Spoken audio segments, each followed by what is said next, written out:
आप ही भाग्य विधाता है। दुखिया मन को रोगी तन को, दुखिया मन को रोगी तन को मिलता है आराम आपके चरणों में। हे गुरुदेव प्रणाम आपके चरणों में, चरणों में सारे तीर्थ धाम आपके चरणों में। हे गुरुदेव प्रणाम आपके चरणों। नमः सिद्धेभ्यः।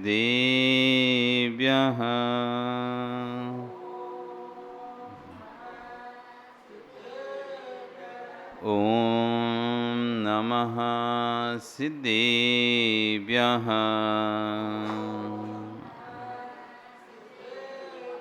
ॐ नमः सिद्धेभ्यः।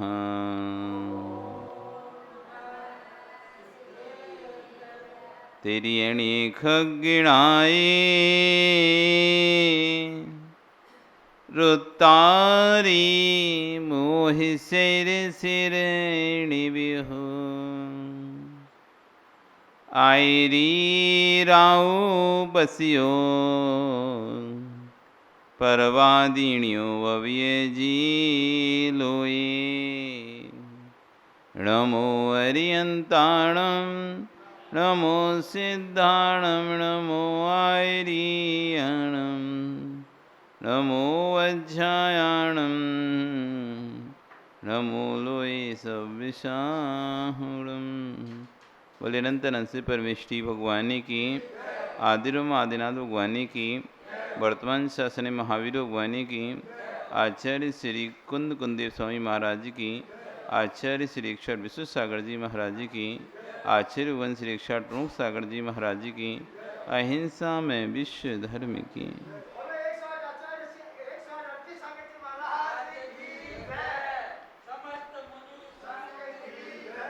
भवबंधु, वर्तमान शासन न्यायिक वर्धमान स्वामी के शासन में तीर्थंकर प्रभु की चरण निश्रा में बैठकर हम सभी जिन देशना का श्रवण कर रहे हैं, आचार्य वन कुंद कुंदेव स्वामी महाराज ग्रंथ राज रेण सारजी में श्रवण श्रावक उभय धर्मों का व्याख्यान करते हुए अभी सम्य दर्शन के विषय में यहाँ पर समझा रहे थे। 8 अंगों की चर्चा यहाँ पर चल रही थी।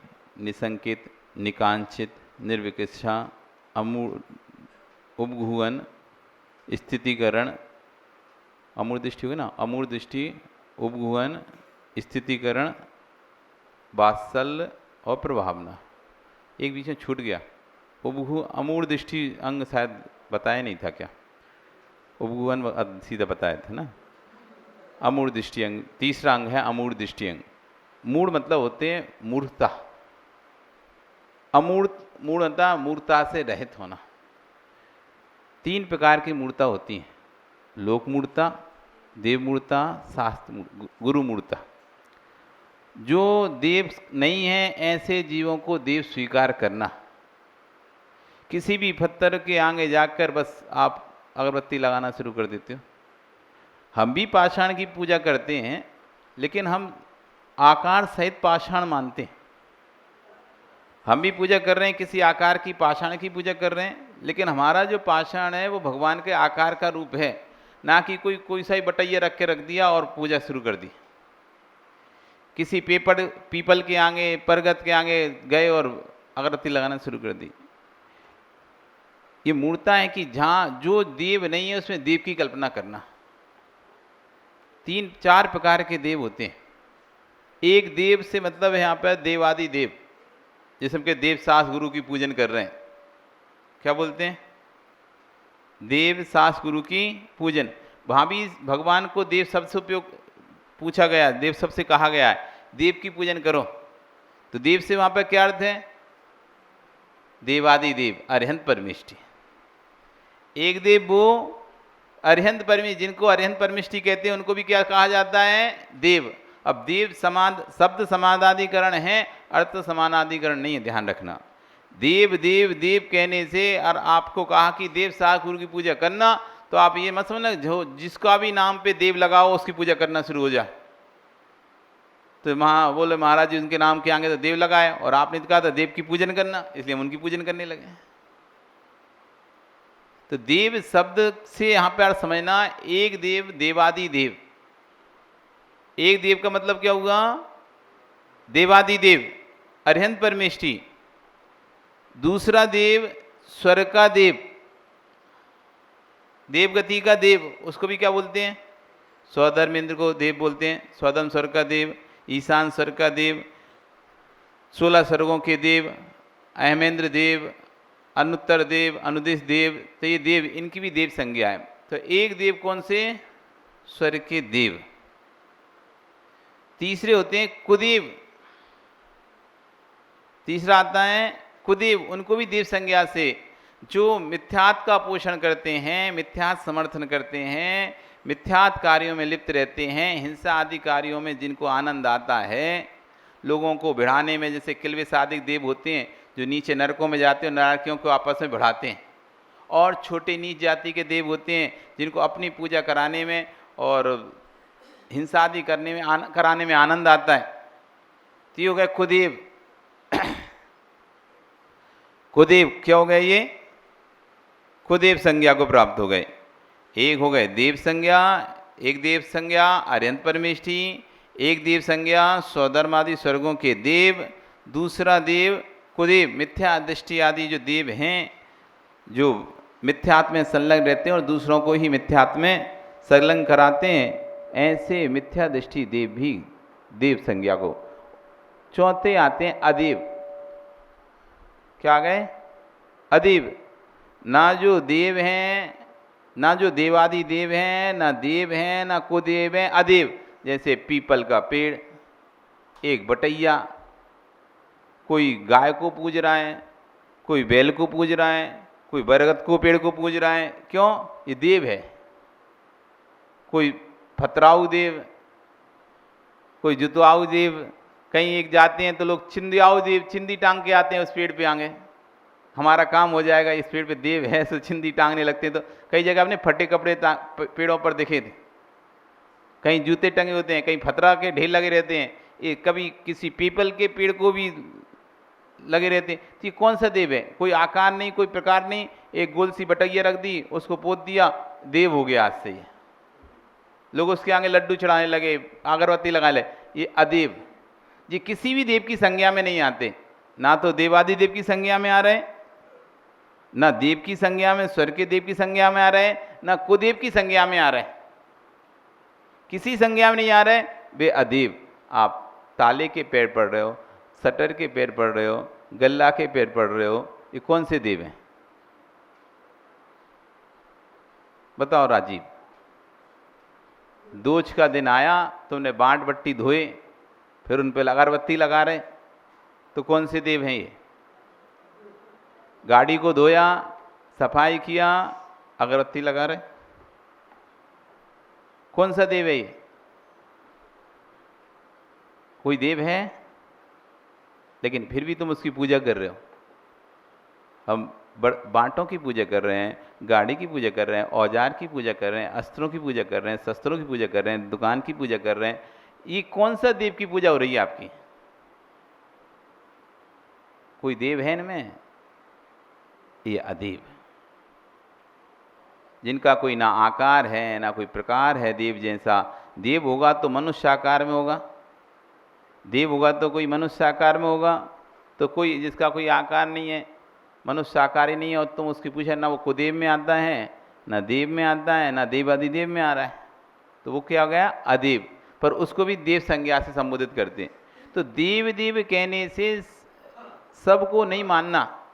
यहाँ देव से अर्थ है देवादि देव की ही पूजा करना। तो देव मूर्ता मतलब जो देव नहीं है उनको देव मानना, ये देव मूर्ता है।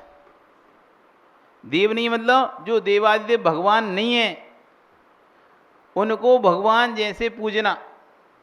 आज जगत में चमत्कार की भीड़ लगी हुई, भगवान के द्वारे पे तो आदमी 2 मिनट खड़ा होता है, और दूसरे द्वारे पर 2-2 घंटे खड़ा रहता है। यहाँ आएगा तो थोड़ा सा चावल चढ़ा के भाग जाएगा, एक मुट्ठी, बस इतना ही। और दूसरी जगह श्रृंगार का पूरा सामान, सोना चांदी, चूड़ी, कपड़ा, लत्ता ओढ़ना, सब, लड्डू पेड़ा सब लेके जाएगा। नहीं जाता क्या? ये कह रहे हैं देव मूर्ता। जो देव थे, जहां से आपको कर्म का क्षय होना था और उस कर्म के क्षय से आपको पुण्य का बंद होना था, उससे आपको संपत्ति धन आदि आपके कार्य बनते, तो वो तो भूल गए और कुदेवों के पास जाकर और लंबे समय तक वहां खड़े हुए हैं, अपनी इच्छाओं की पूर्ति के लिए लाखों रुपए उनके ऊपर चढ़ा रहे हैं, अर्पण कर रहे हैं, दान दे रहे हैं।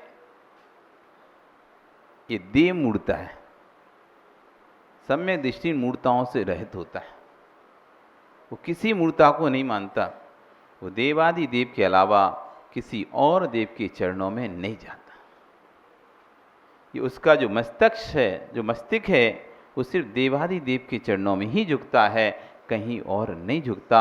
ये अमूर्त दृष्टि अंग है। पर हमारा मस्तक तो ऐसा है, सड़े सीपल की तरह, कहीं भी फूट जाता है। जहाँ भी कोई निकला, कोई भी देखा, अरे चमत्कार देखा, थोड़ा सा भी चमत्कार देखा, या कोई भी लोग जहाँ पर 4 अगरबत्ती लगाते हुए दिख गए, सुबह ही अपने हाथ ऐसे जोड़ लेते हैं। क्यों सुनील? रास्ते में जाते हो, गाड़ी से जाते हो, कोई मंदिर दिख जाए तो क्या करते हो? उस समय क्या करते हो? गाड़ी नहीं रोक पाओगे, गाड़ी नहीं रोकेगी, फिर क्या करोगे तुम बताओ? गाड़ी नहीं भी रोक रहे तुम, मोटरसाइकिल जा रहे हो, गाड़ी नहीं रोक रहे, तब भी सिर तो अंदर ही अंदर तो कर ही लोगे ना। और ज़्यादा सी होती ना, और हॉर्न बजा, हूँ हूँ ढू ढू ढू ढू, वहाँ पर उसके आगे निकलोगे तो अपना श्रद्धा अर्पण कर दोगे, नहीं कर दोगे? कोई भी मंदिर निकलेगा, कोई भी ऐसा स्थान निकलेगा, देव स्थान निकलेगा, तुम्हारा सिर झुक जाएगा। झुकेगा कि नहीं झुकेगा? अभी सम्यक से बहुत दूर है।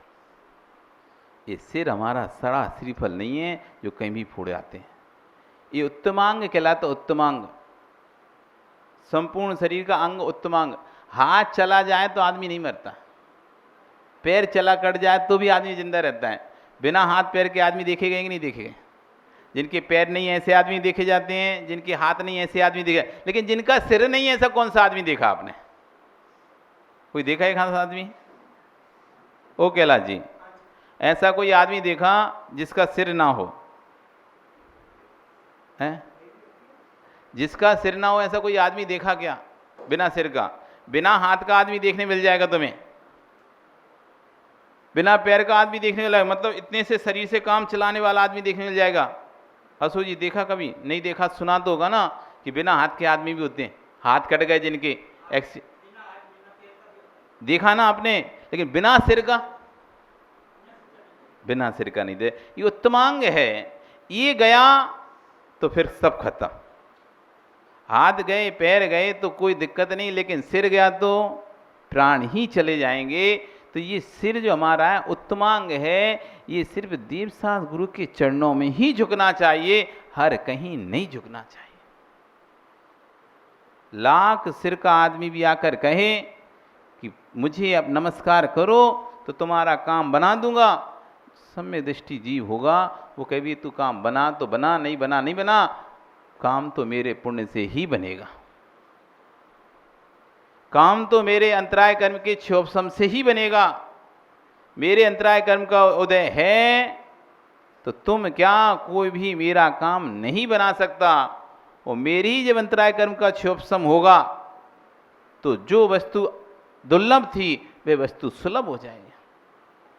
इसलिए सिर तो झुकेगा सिर्फ भगवान के सामने। ऐसी अकांट श्रद्धा, अकांट आस्था आती सम्यक दृष्टि के अंदर।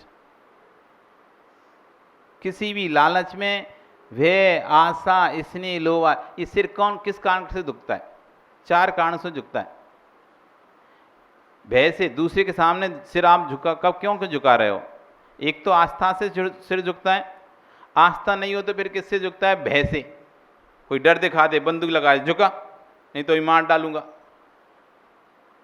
तो आदमी फिर सिर झुकाता है, हाँ भैया मरने से अच्छा बच जाएंगे, सिर तो झुकाना है। भय कि शराब दे देंगे मुझे, यदि मैं नहीं जाऊंगा तो हो सकता है मेरा अहित हो जाए, मेरा अकल्याण हो जाए। तो भय आशा, किसी इच्छा से, आशा से कि मैं यहाँ पर सिर झुकाऊंगा तो हो सकता है कि इस मंदिर में मैं जाऊंगा, हो सकता है कि यहाँ के लोग मेरा अपना मानने लगेंगे और मुझे फिर आगे की व्यवस्थाएं बनाएंगे। आशा से, भय आशा, भय से, आशा से, स्नेह से। तुमने कोई, तुम्हारे बाप दादाओं ने वो मंदिर बनवा दिया था, तुम्हें इस पर स्नेह आ रहा है, अरे हमारे दादाओं ने बनवाया, परदादाओं ने बनवाया। अथवा हमारे मित्र का मंदिर है तो आप वहाँ जाकर उसके सिर झुका रहे दूसरे, स्नेह है, राग है आपको उससे। आपने पैसा दिया होगा उस मंदिर में या उस मूर्ति में दिया हो, कुछ किया हो तो स्नेह हो जाता ना, तो उससे व्यक्ति वहाँ जाकर सिर झुकाता है। वह स्नेह लोभ आश्चर्य, लोभ से कि मैं यहाँ जाऊँगा तो मुझे वरदान मिलेगा, मेरे घर में धन संपत्ति है। मैंने सुना है कि चमत्कार होता है, यहाँ जाने से सबके काम बन जाते हैं, इनके चद्दर चढ़ाने से, यहाँ अगरबत्ती लगाने से, यहाँ धूप देने से काम बनता है। इस लोभ से व्यक्ति वहाँ पर सिर झुकाता है। कुदेवों को सिर इसलिए झुका रहा है, भय से, स्नेह से, आशा से, लोभ से। और जिसको ना किसी प्रकार का भय है, मरने से अधिक क्या होगा। स्वयं किए जो कर्म सुवासो फल निश्चय ही वे देंगे, आप करें फल दे अन्य तो स्वयं किए निष्फल होंगे। मैंने जो कर्म शुभ अशुभ करके रखे हैं वही तो मुझे फल देंगे, दूसरे कर्म मुझे फल नहीं दे सकते। दूसरे के कर्म मुझे फल नहीं दे सकते। यदि दूसरे के कर्म मुझे फल देंगे या दूसरा मुझे फल देगा तो मेरे स्वयं के किए हुए कर्म निष्फल हो जाएंगे। यदि दूसरा मेरा हित अहित कर सकता है तो फिर मेरे स्वयं के द्वारा किया हुआ कर्म का क्या होगा। दूसरा निमित्त तो बन सकता है, आपकी असहायता में दूसरा निमित्त बन सकता है। आपके हाथ में कट लग गया, चाकू से कट गया, या आपके कर्म का उदय था। दूसरा क्या कर सकता है, नाग मिर्ची डाल दिया तो थोड़ा और ज्यादा जलन हो गई, इतना ही है। हमारे कर्म सुदय से कटेगा, पर दूसरा बस निमित्त बन सकता है, उस विपाक को और बढ़ाने में निमित्त बन सकता है। जैसे कटे हुए हाथ पर किसी ने नमक डाल दिया है, उसने हाथ नहीं काटा हमारा, हाथ तो हमारे स्वयं की असावधानी से चाकू से कट गया। अब किसी ने नमक और लगा दिया उस पर, तो उसने उसकी पीड़ा, जो पीड़ा तो हो ही रही थी हमको कटने की, लेकिन उसने नमक और लगा दिया तो ज्यादा हो गई, तो वो निमित्त बन गया। ऐसे ही हमारा ही सादा कर्म का उदय आया था और सामने वाले ने और अपना पैसा मांग लिया। वैसे तो हमको घाटा चल रहा था, असाता को उदय आया और सामने वाले ने कहा भी हमने जो उधार दिया तो वो वापस करो, वो वापस करो, हमारा दो। उसने तो बोला था हम 10 महीने बाद लेंगे, 1 साल बाद लेंगे, लेकिन अगले महीने मांगने आ गया। एक सौ असाता का उदय कि जो लगाया था उसमें घाटा गया, और दूसरा असाता, अब उसी असाता को बढ़ाने में कौन कारण बन गया निमित्त, जिसने पैसा दिया था हमको, बैंक हो चाहे कोई हो, या लोन हो, ब्याज हो, कुछ भी है, तो वो चढ़ बैठा हो गया। तो हमारे अंतराय कर्म के उदय से हमको घाटा लग गया, और उसमें सहकारी निमित्त अब ये लोग बन रहे हैं। हमको लग रहा है कि देखो इनके कारण से कष्ट हो रहा है, कष्ट तो हमारे कारण से हुआ था, ये तो सहकारी निमित्त बने। उस कष्ट को और बढ़ाने में यदि स्वयं का उदय नहीं है साता का, तो कोई भी निमित्त नहीं बन सकता। स्वयं का उपादान यदि प्रबल नहीं है, स्वयं के उपादान में योग्यता नहीं है, तो निमित्त आपके लिए निमित्त नहीं बनते हैं। स्वयं के उपादान में युक्त होती है तब निमित्त निमित्त बनता है। अमूढ़ दृष्टि अंग, मूढ़ता से रहित। इसलिए जब भी आप भगवान के चरणों में जाओ, प्रभु के चरणों में जाओ, गुरु के चरणों में जाओ, ये भावना बाना, हे भगवान ये सिर झुके तो आपके चरणों में ही झुके। किसी ऐसे मिथ्यात्व के चरणों में मेरा सिर ना झुके।